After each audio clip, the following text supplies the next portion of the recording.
Hello, it's Giles here from 101 Part-Time Jobs. If you like what we're doing and you'd like to support us, you can. For £1, £4 or £10 a month at our Patreon, patreon.com/101 Part-Time Jobs.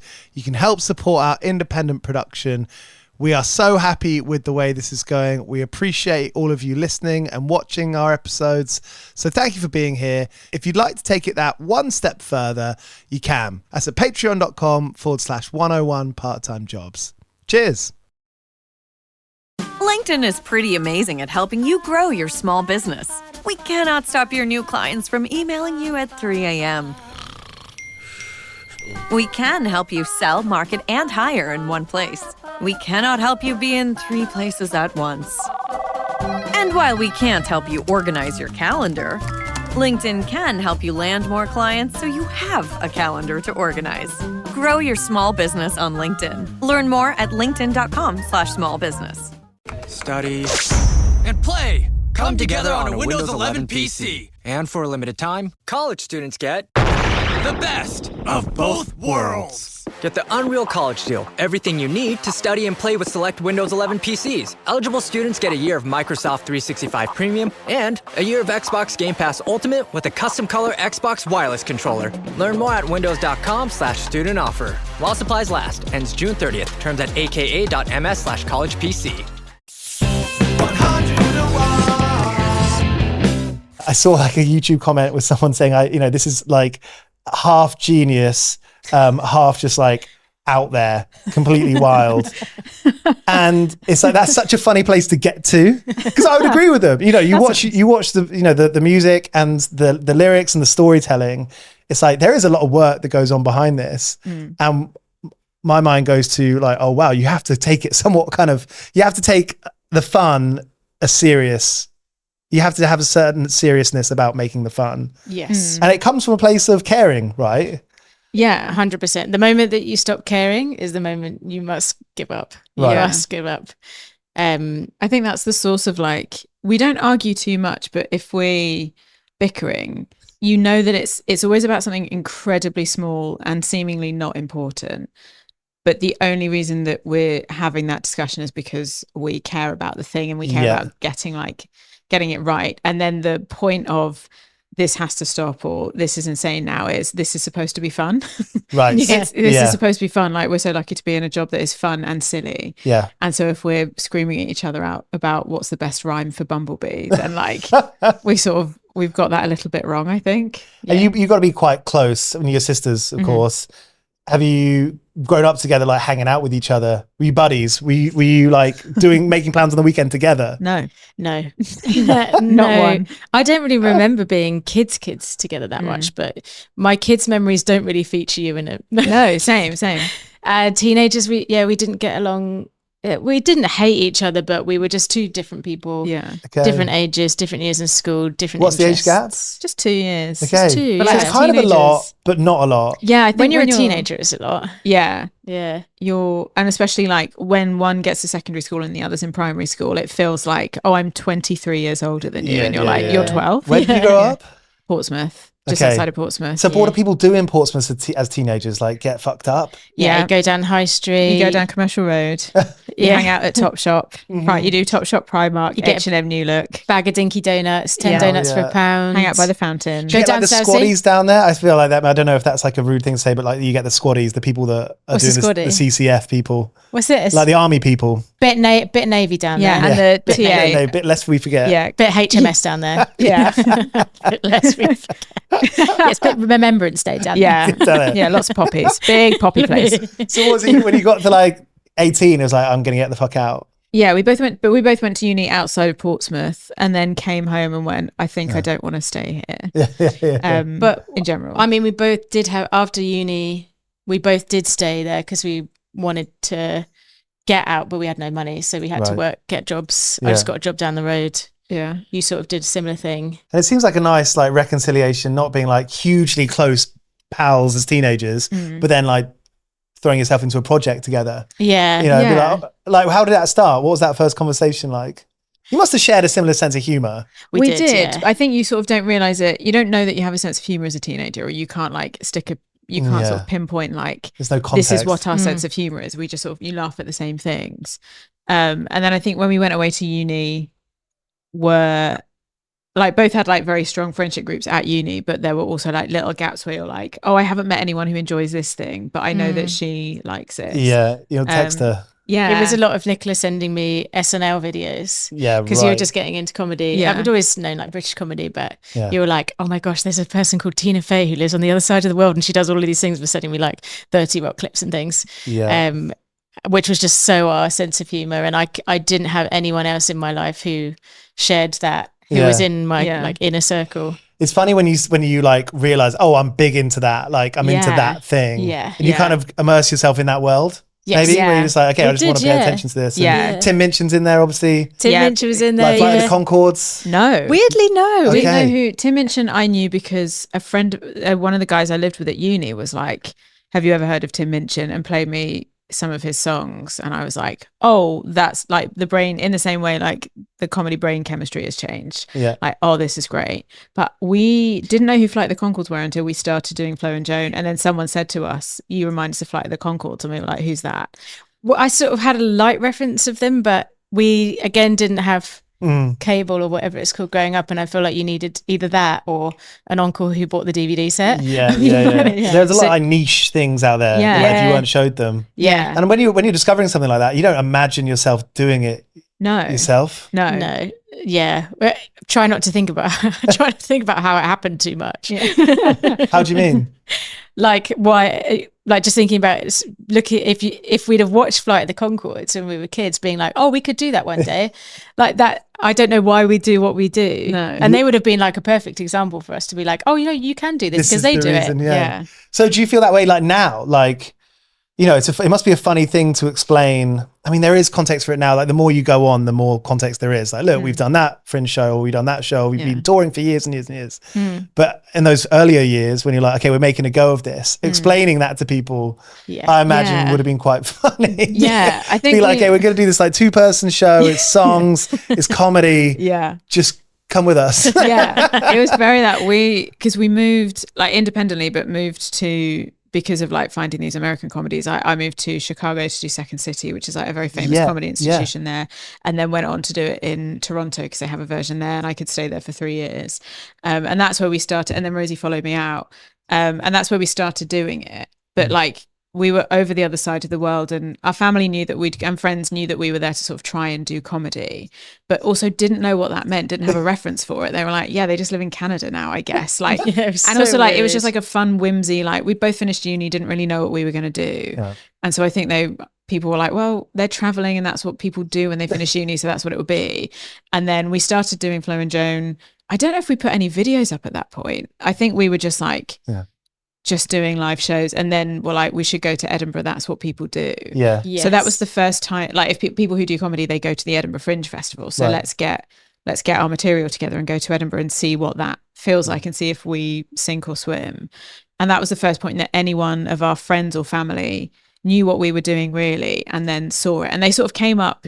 I think they came up to watch it just because they hadn't seen it, and also because we hadn't been in the country for like 2 years. Yeah. So it's just our friends being like, well, you're in the UK, let's go up and we'll visit for a weekend and that would be nice. And then came to see the shows and were like, oh, okay, thank God you're not like completely shit. Like this would be so awkward if we were like we had really our bad. moments. Yeah, oh yeah, I'm not saying moments. it wasn't consistently good, but I think it was like, that was, you sort of try and explain it to people and they don't get it, but then you can be like, okay, well, come and watch this thing, and this is what we've been trying to do. And they're like, oh, okay, I understand this. A lot of variables in there. I mean, being good is a big part of it. Yeah, but ups also and downs. making that decision about being like, okay, we're going to do this. Yeah, like it costs money, it costs time. Yes. Yeah. Weirdly, we made more money on that run than when we charged tickets. Yeah, that was a free show. Right. Very free show. I think we shared a bed for like 700 quid.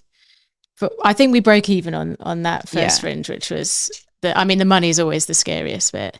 We said to our mum, we can't come home at Christmas because we've got to go to the Edinburgh Fringe. We've got one flight that we can afford that year back from Canada. It's probably going to be Edinburgh. I'm fascinated by like those decisions that you have to make one or the other. Like I can't make the birthday or I can't make the Christmas because we're prioritizing this. I do find that kind of like whole like prioritizing thing. I think it's one of the hardest things, like one of the heaviest burdens for us. for a lot of our big ones have been Edinburgh Fringe, a friend's getting married because it's summer, or something's happening, or something special is happening, or not having to leave a friend's birthday early, or arriving late. Those things hit so heavy on my shoulders.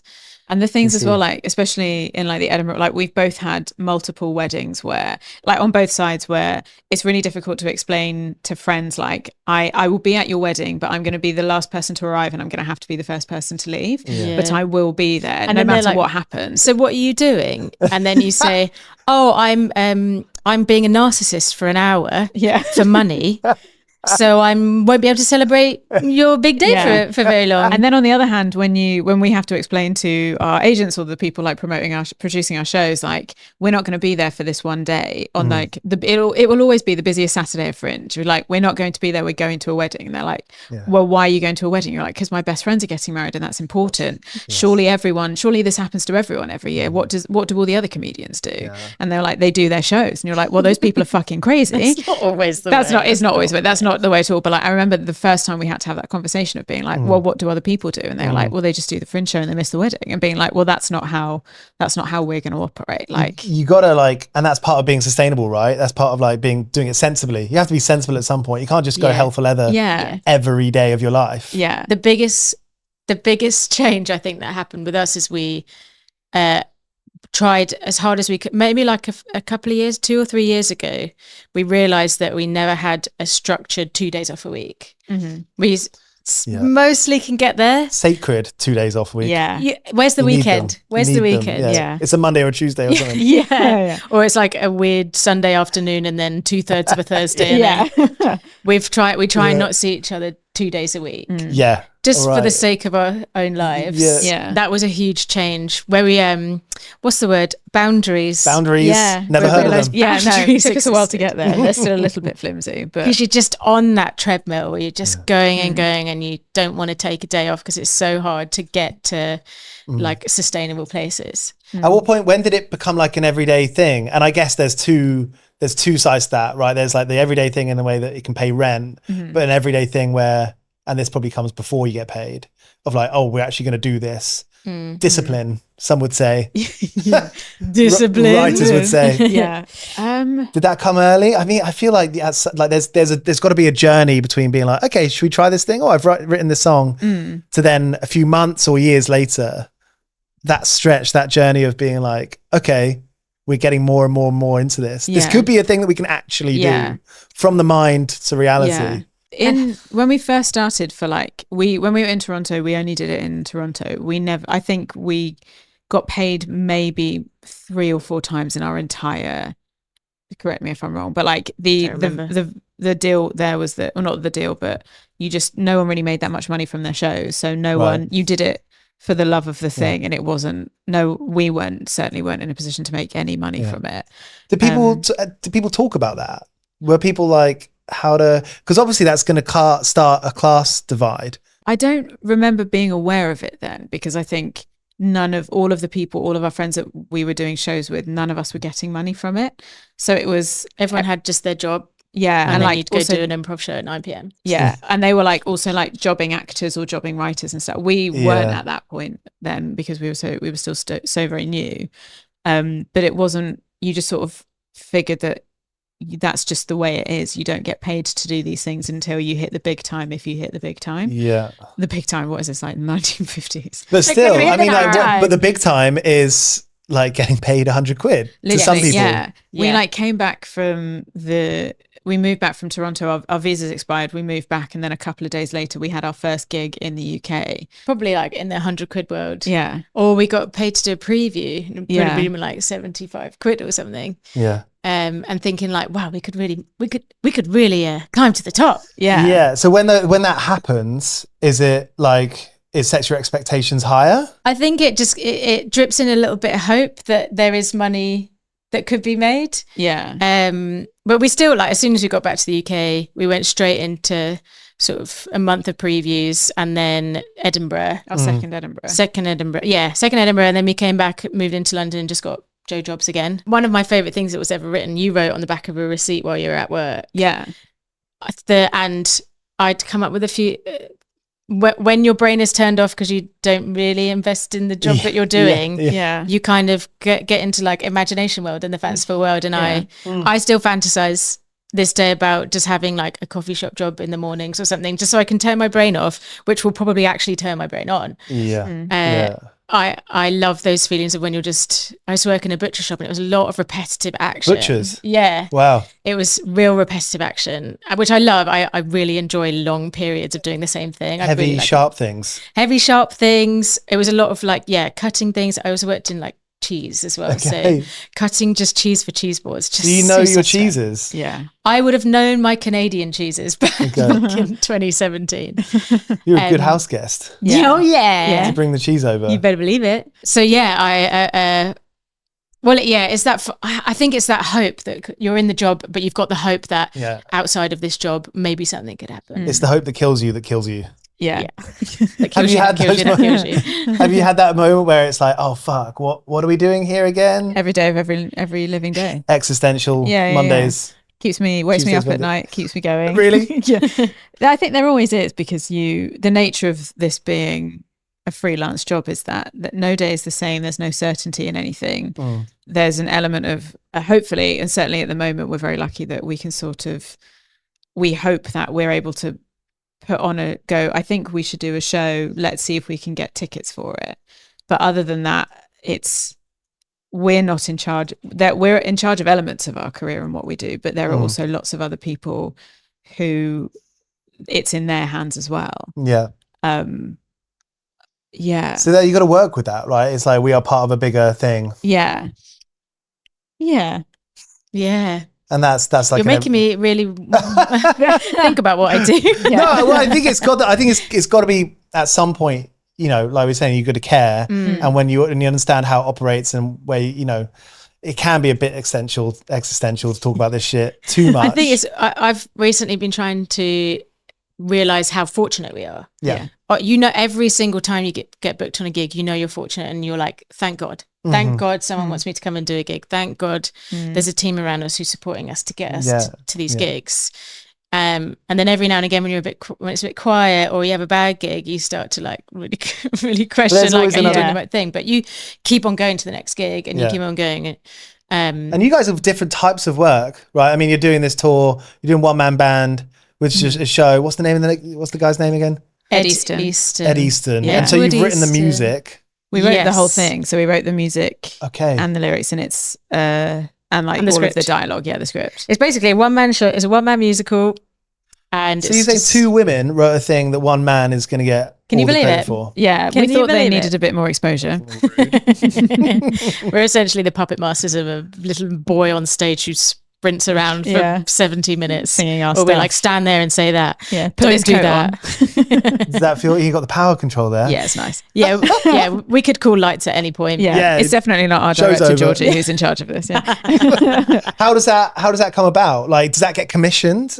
No. That came about because we love musicals, and we've always aspired to write something in the musical theatre world. And we had a few projects bubbling, but they had large ensembles, and we are terrible at asking for help and money. To go to the Edinburgh Fringe with an ensemble is very difficult. Yeah. So we How big's decided the ensemble? The big idea we actually rehearsed it upstairs. Yeah. Here? Yes. At the Miller? Yes. Come I on. think there was like 12 or 14 I can't remember how many.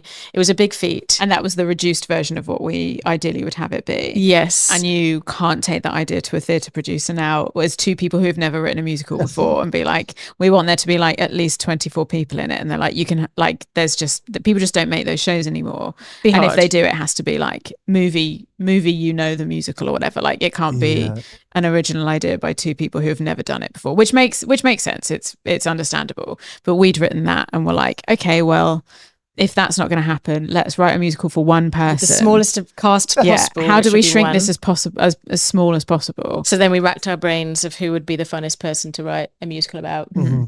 Had all these different ideas, and then we were like, let's do Andrew Lloyd Webber. So this show's about Andrew Lloyd Webber, the man who's most famous for musicals. Let's write one about him. Would it be fun to write a musical about him? And then Now, is he on the good side of history or the bad side of history? I read about him in the Private Eye quite a lot. Yeah. He's trying to advocate for more money in the arts, or is he taking all the money? He's a complicated, very nuanced man. Yes, very nuanced man. He does give a huge amount of money to the arts. He is also a millionaire, a big millionaire. I'd say a deck chair off the Titanic. Yeah. Sorry? He gives a deck chair off the Titanic amount into the arts, but it's a lot more than majority of people even try and do. And he's a big advocate of getting music into schools, which is, and like music education, which in a place where it's all getting sort of cut and shut down, thank God there's someone who's still like, this is incredibly important and we need it. Big time. And it's a conversation that's worth having, like, you know, free music lessons in schools would be for everybody, would be amazing. Yeah. For a lot of people, it's a lifeline. Totally. And like we were very lucky that we were able to we both had piano lessons outside of school, but our school also offered cheap music lessons for anything. They had teachers for everything. If you wanted to learn something, they would figure it out. So like I had like a 10-minute cello lesson a week because that was what was available. Our school, it was great, but also like what? It was cheapest to share a lesson with 4 people. Mm-hmm. So I'm playing the drums in this show, and I learned it by doing 12 minutes a class where we all played The Darkness, and you just swap round and play The Darkness. That's quite a hard, I mean, a lot of their songs, all their songs are pretty hard. I believe in a thing called, it was a simple way. I'd say it was, it's pretty much just classic hard rock. Yeah. But without that, like we wouldn't have that was my access point into drums, was learning 12 minutes because it was the cheap way to do it. Yeah. And once you get a feel of an instrument, it is like world opening. Yeah. Like, oh, this is something else I can do in life. Totally. Yeah. I don't have to play sport or try and fit in with the Oceana crowd or something. That's real. That's too real. I smelt that when you said that name. Vodka Revs. I smell the quad vods. Oh gosh. So it's about Andrew Lloyd Webber. Yes. It's about his life. Yeah, the life. His life. Yeah, it's a comedy musical, so it's sort of it's based on his life. It's sort of it has a twist of nonsense to it. It's all true, and then we've got sort of the comedy edge to it that just is a 70 minutes of entertainment on a very interesting man. An interesting man with lots of question marks all around him. Is the delicate way of how we'll phrase that. So you did a deep dive on him. Did you know much about him before? Like you educated yourself, you informed yourself. Yeah, we sort of, when we were thinking of people, the thing was like, our main thing was, who do we want to spend time with? Like, as an audience, who do you want to spend time with? And more importantly, who do we want to spend time with writing and researching? Yeah. People were like, what about Elon Musk, the musical? And you're like, there's no way I could ever care. I could give 2 shits about that man. There's not a chance I would spend more than 1 minute reading information about him. And at some point, it's a responsibility, isn't it? Yeah. And we grew up listening to like Andrew Lloyd Webber musicals and stuff. Like, they were like such an access point for us. And so we had like little bits of information about him. And then we had the idea, and we're like, well, he had an autobiography. So we were like, let's read his autobiography. And that was an interesting book. And then we read a lot of other biographies of him, like autobiographies and biographies of people who had worked with him. And like a lot of reading, a lot of like, but fun, really fun, really interesting. And like lots of like, he's someone who is a public figure who's been on a lot of like, he's been on the South Bank show a lot. He's been on Jimmy Fallon. Like, the's lots of, he's a different tier of character. Sort of other realm kind of people. So a lot of researching and reading and listening and watching. And it would be rude to not say that his music, because he was the first access point to us for musicals, because he was the big famous musicals man. So as a kid, we grew up listening to his music, and that would have easily informed the music that we write now. Right. So you have to acknowledge that through line. You have to acknowledge that exists, and like we had access to music because he wrote big songs that made it onto the radios and stuff. Will he is there like legal considerations there? Is there like libel? No more questions, please. Thank you. Or if you met him, if he reached out. That's my stress dream. Really? So that's like is that he comes to the show, or that I see him somewhere and he's like, "It's you," and I'm like, "Ah!" But I think it's I've had one stress dream. I've had only one stress. To be fair, when we were writing it, we were sort of asking ourselves, how would we feel if someone wrote a musical about us? Yes. Someone took our story, they took our songs, and were like, okay, now I have an opinion on you. So like that. And there are things that we have in common with him as a human being and as someone who writes music and creates things, that it's not. There's a lot of shared ground as well as like a lot of differences, I would say. It's not an act of slander. No. I think it's a very fair it's a very fair and silly and funny portrayal of a very otherworldly famous person. And people have been doing this since like the beginning of art, right? Yeah. I mean, Mockery Shakespeare would be doing that, or like gestury, in the round, that is what like stage shows have been so much about previously. Yes. And it's like the clowns, or like, you know. Yeah. And he writes musicals about very famous people as well, like Eva Peron and Stephen Ward, and like. So if you real can give human it, people. you can fucking take it. Your words. Yeah, I'll say it. That's my review. See you outside Oceana. And then you've got another project on, which is With Feeling, and like Once More. Yes. Feeling. Yes. This is our tour show. Yeah. This is a Flo and Joan. So you keep your hands, your hands are busy. Your hands are full. We didn't choose the timing Just the for phrase, it. hands You full. have to keep it going. Yeah. If we don't have things in the diary, this isn't a job. Right. This isn't an existence. This is a weird collection of And us you could- spending time with each other. You can look like, what, 6 months ahead, a year ahead? Yes. Yeah. At the moment, We're going day by day at the 10 moment. months ahead. Day by day at the moment. And what's that show? What's this With Feeling? This is our tour shows. This is a classic Flo and Joan. This one New songs? New songs. All new songs. All new songs. We'll do yeah. some oldies for the old fans. bit of fans. We've taken a band's set list. So we played loads of music venues on our last tour. We'd always pick up the set list. Like they'd always leave it on stage. Yeah. I'd always be like, oh my god, I wonder who that is. And like go and Playing listen back all to their different- set lists and stuff. Yeah. And we played the Shepherd's Bush Empire in London. Yeah, awesome. And the night before was The Feeling. You know The Feeling, the band? Yes, I do, yeah. And they left their set list and they were like, oh, these are songs from our teenage years. Felt really cool that we were playing the same venue as them. Yeah. So we picked it up and we've written our own songs to their set list. It's been so fun to do, to just think like, oh, The Feeling wrote that. They wrote Love It When You Call like that. How would we write Love It When You Call without stepping on any of their toes? Yeah. So another libelous minefield. This is slightly different because we're using the titles but not the An act of parody, I believe. yeah. What's the legal? How do we legally? Art Legal informs jargon. art, informs art, Yeah. informs art. And they are likely to know about it, likely to find out about it, and they will love it. They'll probably find it hilarious. I hope so. I think as a neutral bystander, I expect them to find it hilarious. It's not a show about them. No. They're sort No. of the stimulus of we found their set list, but there was a world where we found someone else's set list, so it's not a show about. Yeah, The Feeling. That's it a could have been great any idea. That's such an I hope original so. idea. I like it. Talk It's to us fun. again in a month when we're like we're getting closer and closer to that show starting, where we're like, whatever are we going to write for Fill My Little World? Like when we've got like a couple songs left, and you're like, what the hell is this song going to be? So it's not completed. It's the show isn't completed. Not yet. The songs aren't completed. No, but we're very close. Yeah. I imagine if there is like a song title, that's a nice gateway. That's a nice little tiny mouse door Yes. that you can go through. Yeah. And be like, stick okay, our what's on the little- other side of it? Yeah, hopefully cheese. Cheese Cheese and ham, crackers. hopefully. Cheese and ham and a Hopefully nice song. a Canadian grey owl. Hopefully. I had a nice French roulette Oh, on Jacob's I crackers. love a Nothing roulette. beats a Jacob's It's cracker. such a good classic. I like a Jacob's cracker with butter. Yeah. With I'm a with bit you. of crack salt on top. Oh, I mean, the Go salt on. is just like, Yeah. that's just That's the the extra crack. touch, isn't it? Yeah. That's the crack in the cracker. and the salt. Oh. And where are you touring those then? Like at kind of rock venues? At Yeah, those this kinds is of rock big and roll, venues? baby. Yeah. It's a mix. Shepherd's Bush Empire. Yeah. That's We a are doing it. legendary spot. Yeah. It's That- so cool. The day we got to play that was like mega. It was so Yeah. good. We're actually on a job at the moment with the person who did our lights for that show, and it was like, yes, we're all a little team again. Yeah. And that's gonna be really nice working with people that you actually, they excite you.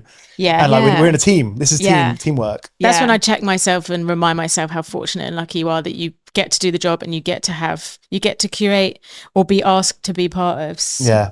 teams of nice people. And if they're not nice, we'll never see you again.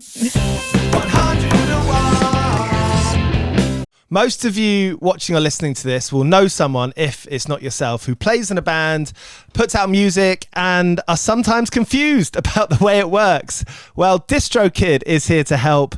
Now, as well as being able to put out your music, you can get your t-shirts printed there. You can create a merch store in minutes, no upfront costs. DistroKid takes care of all the printing, shipping and support, so you don't get waylaid by the logistics, and you can focus more on writing and putting out good music, right?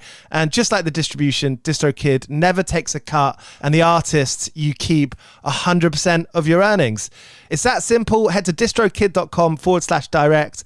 Select the type of products that you want. You can get mugs, shirts, tote bags, and then pick up your album artwork and the price that you want to sell your merch for. Head to distrokid.com/direct. How have you two done it? Big question. Literally a million part-time jobs. To be frank, we were really fortunate that we got one of the first paid jobs we had in London was a great amount of money. It was an interesting job and a job that we have mixed feelings about.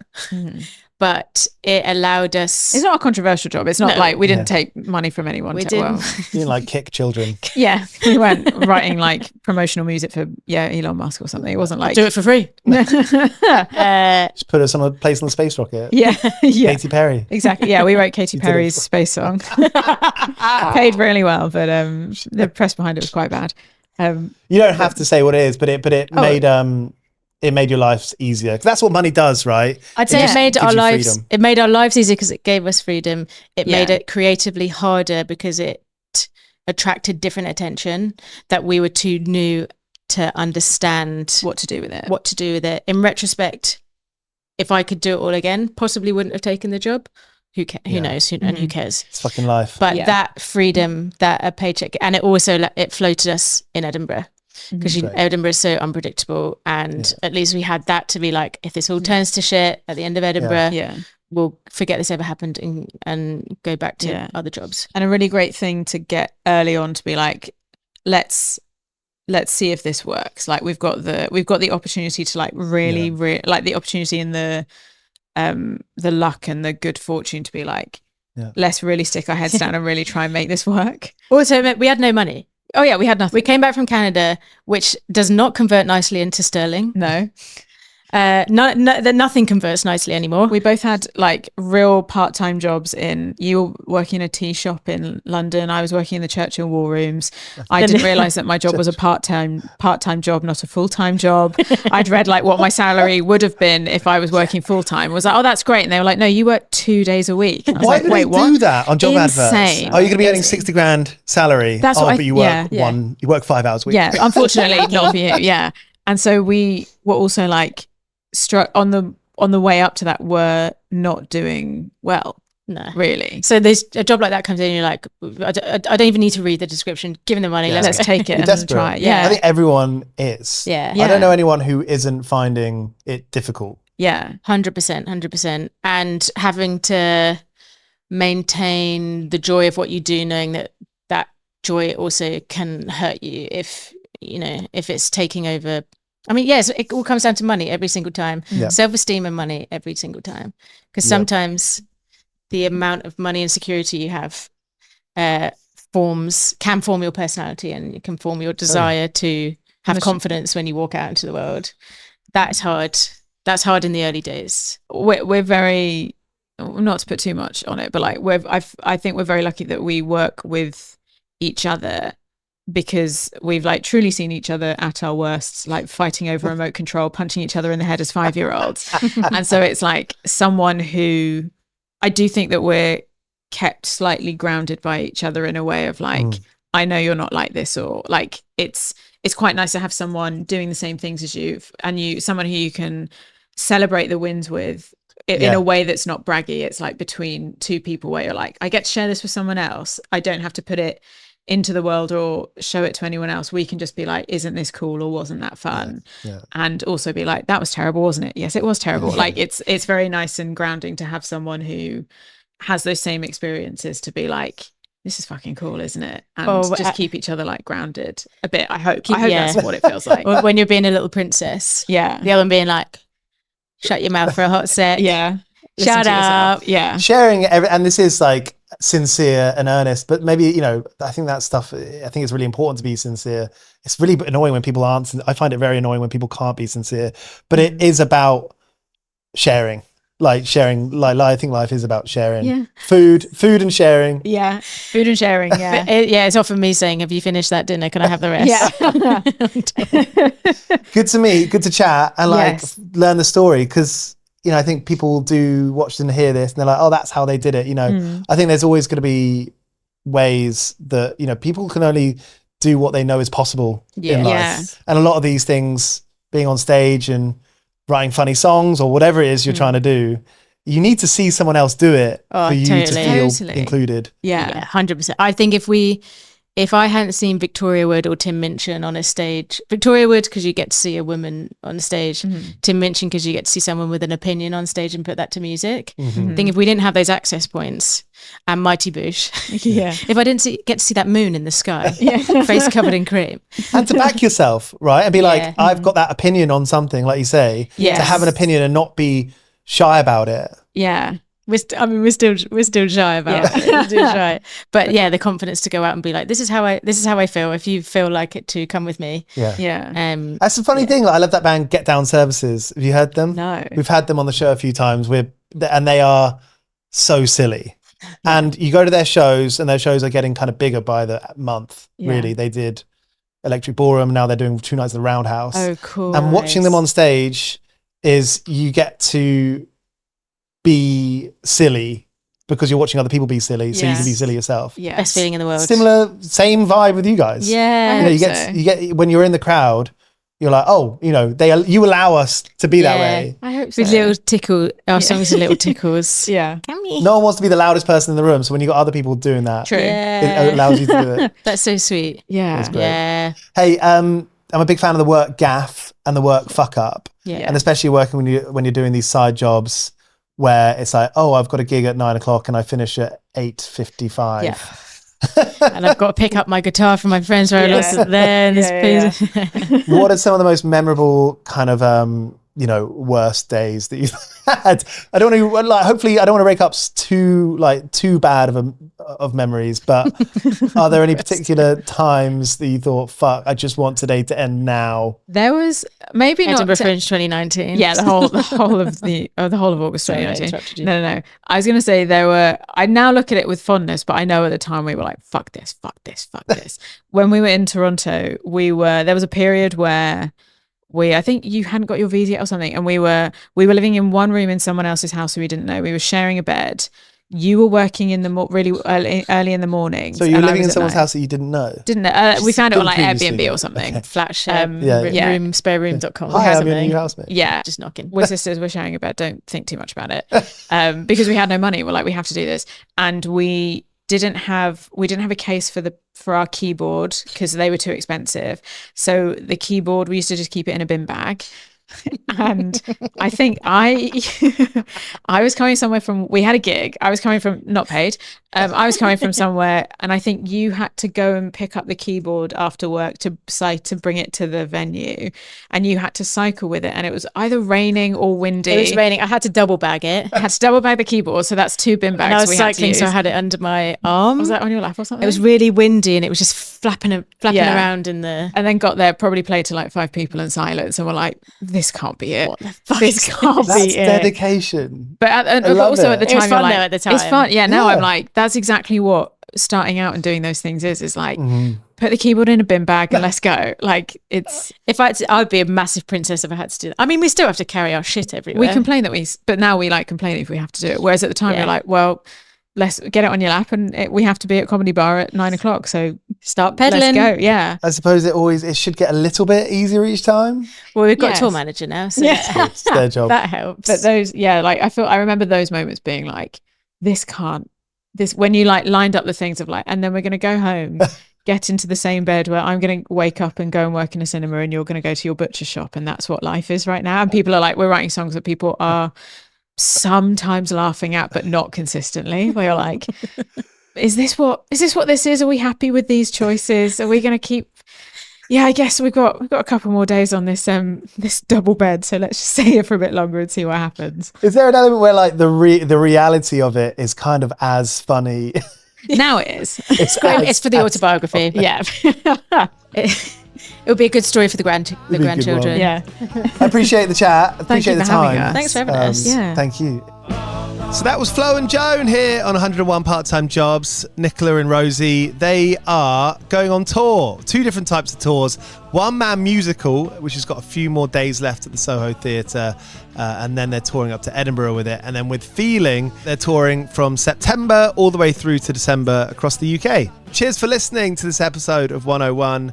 Recent guests include Stuart Lee, Emma Doran, and Sublime. And upcoming guests include the Mary Wallopers, Nell Mescal, Miniskirt, and Powerplant. So lots to choose from there. Subscribe to get them. Hello, it's Giles here from 101 Part-Time Jobs. If you like what we're doing and you'd like to support us, you can. For £1, £4 or £10 a month at our Patreon, patreon.com/101 Part-Time Jobs. You can help support our independent production. We are so happy with the way this is going. We appreciate all of you listening and watching our episodes. So thank you for being here. If you'd like to take it that one step further, you can. That's at patreon.com/101 Part-Time Jobs. Cheers.